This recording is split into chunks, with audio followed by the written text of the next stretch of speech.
havuye stoma no kubana cyo ntangura diabete ndasura gute hasima hypertension ndavura hemorrhoide ndavura ingwara z'ibisazi zirubwako bwisha ariko ingwara mu kibazo cha impuissance sexuelle bajya abantu batagishoye kurangura amanga bubatsi ijamwo nico bituma nashimye kuya ndayishira ko ngaha cyane kukigaruka ibintu byinshi hajya bugena ni papayira irashaka gufasha amabanga y'abubatsi harimo umuti ingwara y'ibibyimba irubwako bwishi hariho ibibyimba bikunda gufata abadamu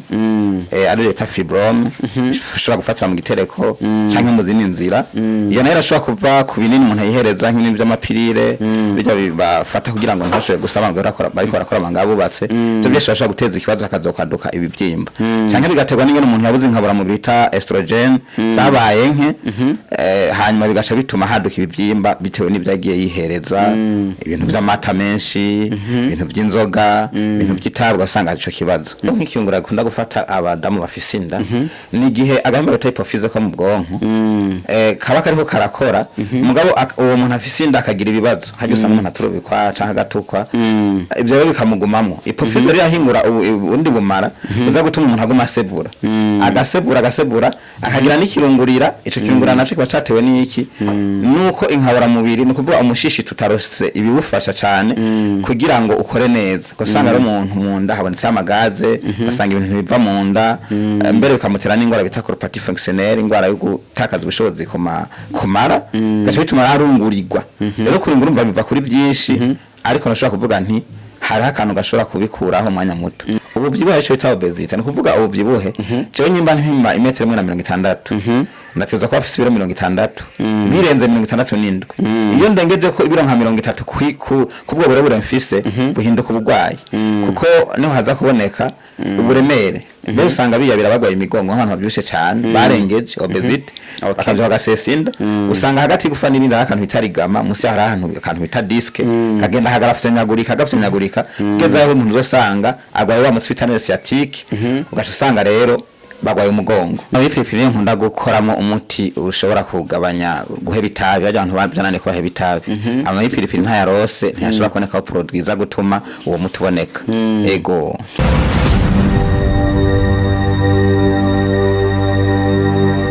Sibakunzi bacu TV ndabaramukije kuri mikoro muri kumwe na Jasmine Masamba nyuma ya kamera ni TJS mwana mukanda subscribe na comment kugira zana makuru mishagiye atandukanye uno musi ndi kumwe umwe mu baganga novuga yuko bavura bakoresheje imiti y'ikirundi aguhaye umuti ushobora kwibaza yuko waba wuriye indege ukaca kwivuriza hanze bivaye no kungene umuti aba yaguhaye ubufise akamaro uno musi tuze kuyaga byinshi bwiye bitandukanye ariko ntarandiriye ndakuramukije umeze neza ego turashima n'amahoro kwatakuze witwande nitwa Bukuru Evariste umuhinga avurisha ibimera nutrition umuhinga avurisha ibimera watangiye kubimenya ryari neza na neza kwanza ubwa mbere ninde yatangiye kubikwiza turazi yuko kugira umenye ikintu gikura handi ha ego nariza amashure ndaheza humanite mpejeje nacenge ndakubikurikirana mu gihugu c'Ubuganda niho nahawe inyigisho zibijyango nivyo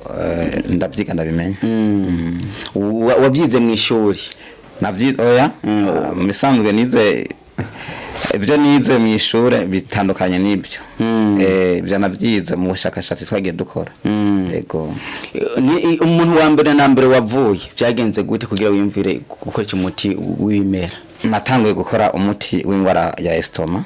canke umushishito none natangira ubushakashatsi ndawukoze mu kiraya n'ikibuto n'indimu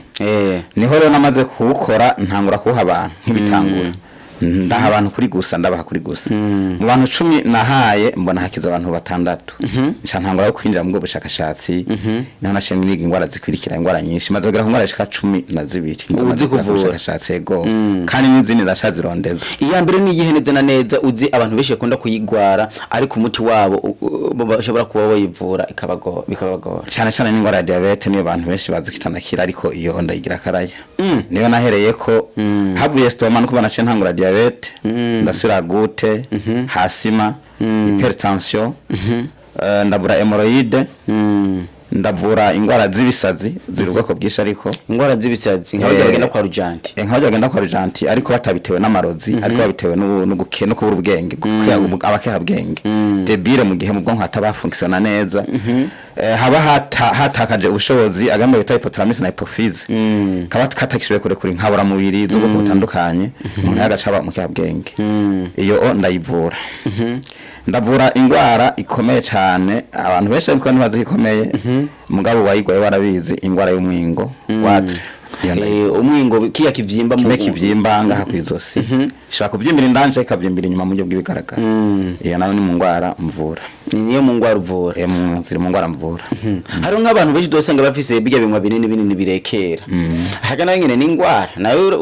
uramaze kugira ijya ni ingwara ariko nta bushakashatsi ndayigirako ariko ni ingwara ego tuwe turaba kuri badge yawe hari ibintu bigaragara ibintu byinshi bitandukanye twerekana iyo badge neza hari ku ipapayi hejuru uravyumva ki papayi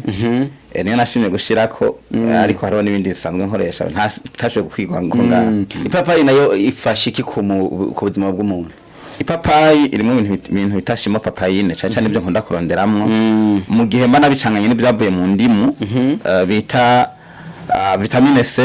echalot, magnesium n'ibindi bintu biri mu ndimu nibyo umuntu acanga akavamo ikintu. Mugabe papayi nkunda kuyikoresha kuko muri amibe ndayishiramwo, muri gute ndayishiramwo,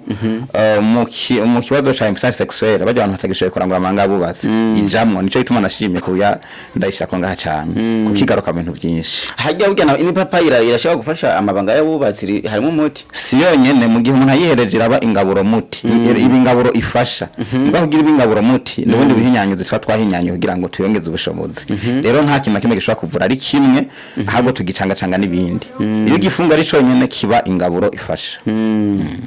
Watubwiye yuko uvura ibivyimba. Ibivyimba turaduko keshi na keshi bamwe usanga bihebuye. Bakavuga ati twebwe ino ngwara tuzi yuko itazokira. Neza na neza nk'umushakashatsi ubuzi yuko ibizanwa niki ku muntu usanga yigufise. Bo ingwara y'ibivyimba iri ubwoko bwishi. Hariho ibivyimba bikunda gufata abadamu. Ari leta fibrome ushobora gufatira mu gitereko canke mu zindi nzira. Iyo nayo irashobora kuva ku binini umuntu ayihereza nk'ibintu by'amapirire bijya bibafata kugira ngo ntashobore gusaba ngo bariko barakora amangabubatse. Byo byose bashobora guteza ikibazo akazokwaduka ibivyimba. Canke bigaterwa n'ingene umuntu yabuze nkabura mu bita estrogen zabaye nke hanyuma bigasha bituma haduka ibivyimba bitewe n'ibyagiye yihereza ibintu by'amata menshi ibintu by'inzoga ibintu by'itabwa asanga ico kibazo. Akaba n'indi ngwara y'ibivyimba bita syndrome des ovaires polykystiques ni ingwara tuvyimba duto iboneka tuvyimba dushobora gushika 19 duto cyane tuboneka igiye kwa muganga natwe dufata abakenyezi twashobora gutera ikibazo bitandukanye. Akaba n'ibindi bivyimba bigaragara nk'ivyo bita calcule renal tuntu twibumba tukaja mu mubiri dushobora kuja hariho hose dushobora kuja mu mutima ivyo byose turabivura. Rero umuntu acakora ibintu bituma bibimena bikongera bikabisohora mu mwanda mukuru bikabisohora mu mwanda mukuru ego kigena cyusanga cyaravimbye nko mu musaya cyangwa mbere ngaha munsi y'izosi kirayonga cyangwa babo kibage mu gihe utanze umuti kijya kivyimba aha mu izosi twavuze karo mwingo bitandukanye n'ikivyimba rero kijya naco turakiyongesha kandi umuti ukiyonza ni ukora kw'ivyo bivyimba bigaragara twavuze neza na neza nk'umuntu bishitse akaza iwawe akavuga je nshaka umuti okiya kivyimba bitwara igihe kingana iki wamuhaye wa muti ni imisi 13 mu gihe twaruteguye ukoresha mu kubicaramwo iminota 30 nukuvuga haba harimo amaerema canke ibintu bituma bikwega bya bindi birindane bigatuma haba ubushobozi bwo kumenagura akazara wicaramwo imisi 13 kibazo kiba carangiye naho bamubwiye ko bazomubaga ivyo babihagaze. Biramaze gushika abakiriya benshi bagiye batandukanye bakakumenya bakaza kugushora ko turumva yuko akora ibintu bikenewe mu gihugu kandi nturi wawe uvuga ati je ndakoresha amangetengete arazi wawe ukamuha umunsi ukamubwira ati unye ukoresha uko bitandukanye. Ndashaka kumenya woba mu guhura iyo miti ukoresha kamashini cyangwa ukoresha burya bundi buhinga busanzwe bwa bundi bw'ikirundi bw'iwacu nuko tasaho dukorera musanze ngaha nari kubereka no kuvuga twibyo dukoresha ntabwo ari amangetengete ni miti iboneka kandi twihingura twirimira ngaha i Burundi zosanga ibintu by'amakaroti amanazi amasereri bitunguru ubuki ibintu bigaragara ibyo nibyo dukoresha umuntu agahingura n'akamashini hanyuma hakaboneka produit canke jus bivanye n'ibyo twagombye kuramwo gashobora gufasha uwo muntu novuga ko ari ibintu bigaragara dukoresha abakirana nabo turabafise ni benshi abashinga nahe ni benshi ndabaza ngaha ntibona bo bari benshi cyane yego hari nk'umuntu ashobora kuba ari hanze akavuga ati je ndafise umuntu agwaye nibaze ko tuba dushyira ko n'akanimero ka telefone umuntu agukeneye nta kintu uvuga ati je ndiba ndifuza sponsor yo kugira ngwe ivyuma byinshi bye bitandukanye kumvuye kugira bandanye uvura bene gihugu ego uburyo musanzwe sindabukwiza kuvura bene gihugu n'ibintu biryoshe cyane iyo ugiye uratembera ahantu basanga urujyana ngo nakarambuye natwe biratuma tunezego ariko niturakwiza ibyuma nk'ubu turakeneye amamashini ashobora gufundikira kugira ngo iyo dukoze umuti ugumane garanti kugeza nko ku mezi 6 rero hari ibintu byo gufundikira ari do produit tumwe dukenera kugira ngo umuti umeze neza urumva ari nk'umuntu ashoboye akatwumvira ko kuri yo dufasha kabisa kugira ngo tubandanye duteza imbere abene gihugu Ego hari utuntu twinshi dutandukanye twashobora kuza ku mubiri w'umuntu novuga ngo azosanga umuntu isura yiwe yarahindutse kuba yabwiye umuntu buza bukirabura cyangwa hakaza isonunu nyinshi ku mubiri wiwe navyo nyine haramaze kuboneka umuti wabyo ego hariho ibihere bitegwa n'ingwara ziba ziri ndani hariho nk'ico bita melanine nk'umuntu yabuze melanine urabona kaca arashobora no kubyara nyamwemu cyangwa nyamweru bivana naho ariko atumviza baherereye rero iyo melanine yagiye ibanke hamwe gacugwa ramibe harashobora kuzisuntu dutashi ku mubiri tuba twasugumwe namibe kubera ibyo bintu buze mu mubiri hakabaho n'utundi tuntu tuza bivuye munsi y'urukoba ndani urumva ko ibyo navyo turabivura ikigazi kirafise akamaro ku mubiri w'umuntu iryamise kirafise akamaro ku mubiri w'umuntu iryamise irafise akamaro ku muntu mu kamaro irafise akamaro mu muntu ariko mu gihe naho nyene yahinguwe ajya amazi yayo arimo amaherema naho nyene turashobora kuyavurisha cyane cyane nko mukora nka produit zikora ku rukoba turicanze n'inazi koko turashobora kuramo produit ziza gutuma urukoba umuntu agira agapokeza canke mu mushatsi naho nyine turashobora kubihingura yego ufungura neza n'ufungura nabi mbese barakunda gufatwa n'izo ngwara biva kuki mu bisanzwe ufungura nabi hari ibintu habura mu mubiri kubera kufungura nabi ariko hari abafungura nabi bitewe nuko batabibuze abo bagafungura nabi mu kutamenya basanga umuntu araronka ibintu mugaya makungi imwe kandi afise amafaranga ivyo byose byama byateze ikibazo ugasanga umuntu agiye aragwara ufungura neza nawe ashobora kuba yitwa ko afungura neza mugaya adafungura neza ivyo byose biratera ikibazo ugasanga mu muntu haragiye haboneka ingwara zitandukanye ubufungura neza nawe mu gihe tubonye izo ngwara zimufashe kandi tukavuga ati okay anya ntabuze n'ikintu na kimwe mugari ugasanga za ngwara zamufashe ufungura neza ntabafungura neza ko nizo mufata ahubwo barengeje ni kuvuga bafata nk'ibintu by'inyama amagi amata ibintu bikaba byinshi mu mubiri ugasha usanga ibyo bintu byagiye bimugirira akamaro kabi kubera bifise ibintu byinshi nk'akaronka amata menshi arimo ikinure cholesterol gumwihereza ku rugero rurenze ugasanga byateje ikibazo urumva ntabafungura neza ahubwo abafungura nabi mugabo mu kutamenya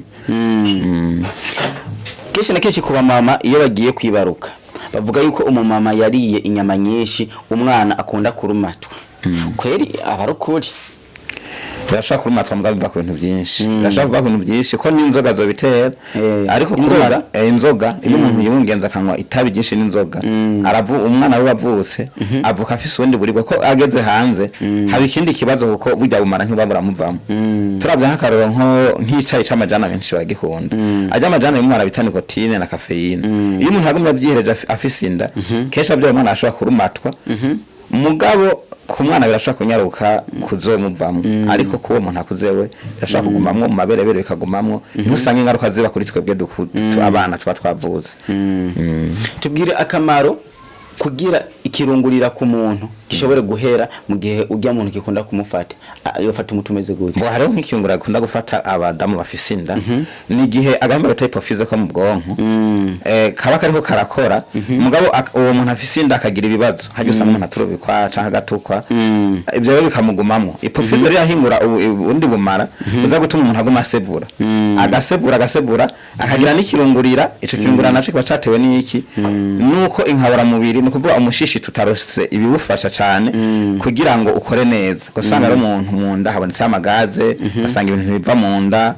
mbere bikamutera n'ingwara bita colopathie fonctionnelle ingwara yo gutakaza ubushobozi kumara gace bituma arungurirwa rero kurungura umva biva kuri byinshi ariko nashobora kuvuga nti hari akantu gashobora kubikuraho umwanya muto ikintu bita tungurusumu tungurusumu kirimo ikintu bita arsine iyo umuntu hereje nk'ubutete bune ku muntu akuze kirazira kurenza kurengeje kukugirira nabi ku muntu akuze ni bune agaca bwihereza iyo arsine igeze mu mubiri yashobora kura kirungurira kenshi na kenshi twarakunda kubona abantu bafisa mwigoro make bakavuga ati fungura amibe kuri amibe yamubayeko ati igihe tungurusumu canke ufungure twa tuntu twinazi tujya tundani bitso tuyoba tuyoba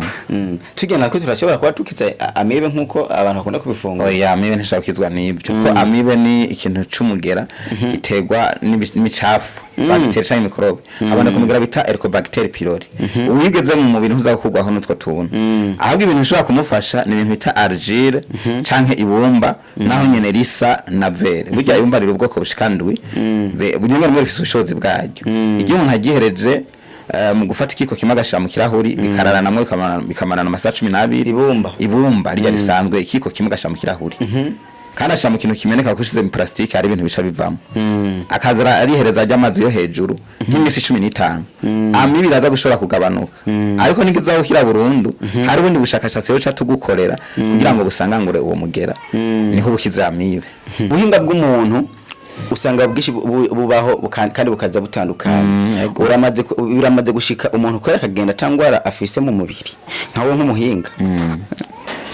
kubera benshi twavutse turi ahantu hatandukanye benshi usanga bafite tugwara ntabwo taba turiserura ngo tube complication mugabo tugwara benshi baba dufise dore baduvuka abanyafrika bose usanga abanyafrika benshi nka 80% bagenda n'utuntu tutugwara naho uburemere butangana bw'ingwara hajya ubuvyibuhe ku muntu naho nyine n'ingwara ubuvyibuhe cyo bita obesity ni kuvuga ubuvyibuhe cyo nyimba mpima 1.60 natuza kwa afise ibiro 60 birenze 67 iyo ndengeje ko ibiro nka 30 kubwo burebure mfise buhinduka ubugwayi kuko niho haza kuboneka uburemere mbere usanga biyabira bagwaye imigongo abantu bavyushe cyane barengeje obesity bakavyo bagasesinda usanga hagati gufa n'ibindi akantu bitarigama musi hari akantu bita disc kagenda hagarafyenyagurika gafyenyagurika kugeza aho umuntu uzosanga agwaye wa mutsi sciatique ugaca usanga rero bagwaye umugongo hypertension ikinure kibi cholesterol LDL n'ibindi byinshi rero kuvyibuha ukabumurengera ni ingwara ikomeye ukuvuga umeze nk'umuntu hagaze hejuru y'icobo hari abantu benshi bagiye batandukanye bashobora kuba boryama ariko ukaza wumva impemu zisa nuko umenga ziraheze ufise ikintu kikunaniye mu mutima irya ngwara abari nyabaki namba umuntu arondeye umuti iravugwa mu bisanzwe ngwara yose uyimenya ariko mande kuyipimisha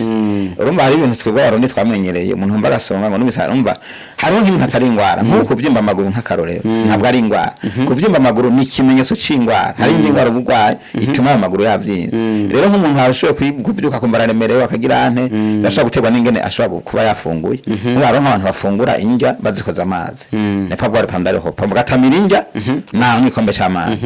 agaca agenda kurya amataruhuze rero umuntu ko umushishi turi kurasya ntusya mu rudigidi rw'amazi zijya fungurwa bari gutegereza kwanza kurya mukamwa amazi canke ukamwa amazi hamukaza ukajya mu nyuma rero mishe gushya ugenda kuryama n'uburuhe n'itiro bashaka kuvyo kuremerewe umeze nk'uko uri kuravuga rero nshobora gushobora ngo ni ingwara ahubwo byatewe n'ingaruka z'ibyo wabaye kera hariho abantu batubwira yuko umwana ari yivu inombe ngo yashobora kuba yokira ntagwani ngo malaria cyangwa ingwara zindi zigiye zitandukanye kwera biga bavuga bari ibyo mu bisanzwe ibya kera hari ibya kera byakora kandi n'ubu nibaza ko bimwe bigikora ariko twebwe ku gihe tugezemwo je nababwiye ko n'umuhinga burisha ingaburo nutrition no kuvuga ngo burisha ibintu by'ibigaragara ibabazungu bashobora gukoramo n'imiti rero no kuvuga abakera bo hari ibyo bakoresha byakora mugabo turi mu bintu by'ikizungu ivyo twe turakoresha kugira ngo natwe dukoresha ibintu bigaragara bitasaba n'ubuhinga burebure rero nibaza ko abo kurikiza impanuro cyane cyane ku bintu by'imirire ko bakira bajya neza bari ibintu bisakamaro mugabo ubu afi byayoye imicafu kudakaraba ibintu nk'ibyo rero nibaza ko abantu bashobora gukira bakoresheje ibintu by'ingaburo se yuko uzi ubuhinga bwinshi bwe butandukanye kandi wanavyigiye watubwiye yuko umuti ushobora kuva mu gitunguru ubigenza gute umuti urava mu gitunguru benshi igitunguru baranagikenga hirya igitunguru gitukura onyo rouge kirimo ubushobozi mu gihe kitanikiwe kuzuba gisoromeweho no kuba harimo ibintu bita quercétine na arsine ivyo bintu bibiri gusa ndetse ivyo hari ibindi ivyo bintu bibiri byonyene ndashobora kubikuramwo umuti canke produit iza gutuma ugwagasha pancreas nk'umuntu agwaye diabete ko umuntu agwaye diabete ni ugwagasha ruba rwatakaje ubushobozi bwo guhingura insuline rero ivyo bintu bibiri ndashobora kubikoramwo i produit iza gutuma ngira inagura ubwo rwagasha bikaza gutuma uwo muntu agwaye diabete bigenda bigabanuka ko rwagasha rwamaze kwingura insuline yago bigenda bigabanuka kugeza gakira rero no kuvuga mu bimera abantu benshi batabizi harimo ubushobozi Imana yasizemwo mu gihe umuntu abihinguye neza nivyo rero dusanzwe dukoresha kandi biravuna abantu mbere bwajya poivro nayo irashobora kuba ifise akamaro kanini nka ku mubiri w'umuntu ni ibintu byose ubona bya poivro ibijuki bagiye n'ibijumbo itomati ibintu ubona bakengera itomati imikubi muyibona imisoma ivyo byose byo mu mboga n'ibindi byo mu byamwa byo byose byo duhingura mu miti nta na kimwe kidafise akamaro nk'ibyo byose amababi y'ipiripiri turabona bamwe bakunda kuyifungura bakanayiteka mbere ikabisose nziza hake nayo nyine ni meza nkaho nk'umuhinga amababi y'ipiripiri nkunda gukoramo umuti ushobora kugabanya guheba itabi abantu byanane ko baheba itabi amababi y'ipiripiri ntayarose ntiyashobora kuboneka produit iza gutuma uwo muti uboneka ego nk'ubu rero nk'umuntu avuze ati je ndashaka guheba itabi nakanya gato urume rumara ayo anywa urumogi canke ama boost n'ubundi bwoko bw'amadrogue ivyo n'umwanya mutoya